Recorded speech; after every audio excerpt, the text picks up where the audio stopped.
So, what are the symptoms of PTSD? The National Institute of Mental Health states that the symptoms of PTSD usually begin within 3 months of the traumatic incident, but they sometimes emerge later. To meet the criteria for PTSD, symptoms must last longer than 1 month, and they must be severe enough to interfere with aspects of daily life, such as relationships or work. The symptoms also must be unrelated to medication, substance use, or other illness. The course of the illness varies, although some people recover within 6 months, others have symptoms that last for a year or longer. People with PTSD often have co-occurring conditions, such as depression, substance use, or one or more anxiety disorders. After a dangerous event, it is natural to have some symptoms, or even to feel detached from the experience, as though you're observing things rather than experiencing them. A healthcare provider, such as a psychiatrist, psychologist, or clinical social worker who has experience helping people with mental illness, can determine whether symptoms meet the criteria for PTSD.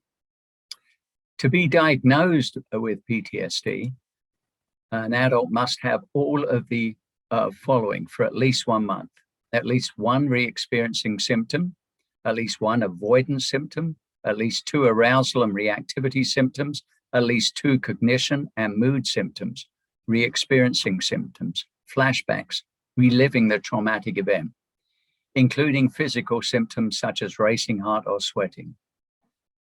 Reoccurring memories or dreams related to the event, distressing thoughts, physical signs of stress, thoughts and feelings that can trigger these symptoms, as can words, objects, or situations that are reminders of the event.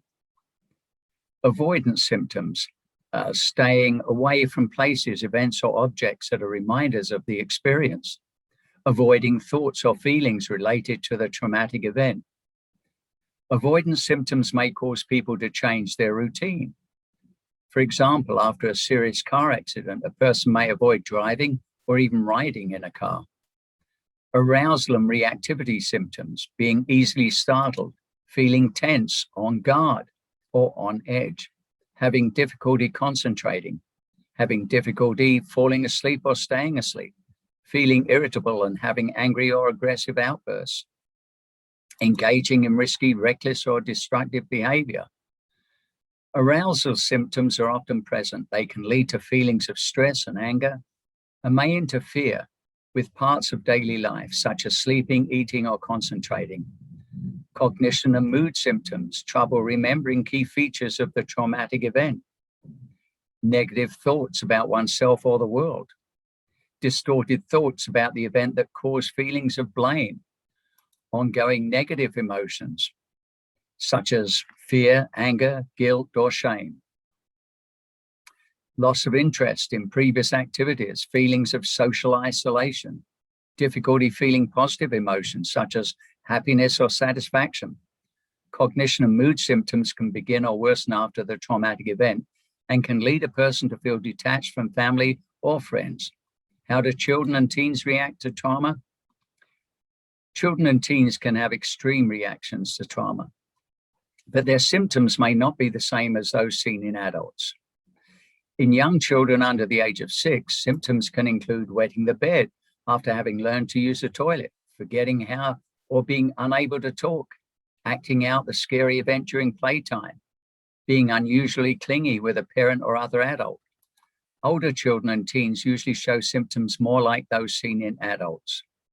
They also may develop disruptive, disrespectful, or destructive behaviors. Older children and teens may feel guilty for not preventing injury or deaths. They also may have thoughts of revenge. PTSD could be described as a state of delayed grief, denial, and therefore depression, which in turn leads to a chronic state of anger that often a person does not feel they have a right to. And it may well be turned inward and create the cycle of self-sabotage. We recommend that you go to the video link provided on the issue of adverse childhood experiences to get a better understanding of the potential impacts of trauma and their relationship to depression and anxiety. And afterwards, you might know the ACEs scores for yourself your child or the child you are working with, and a link is provided for such. Thank you.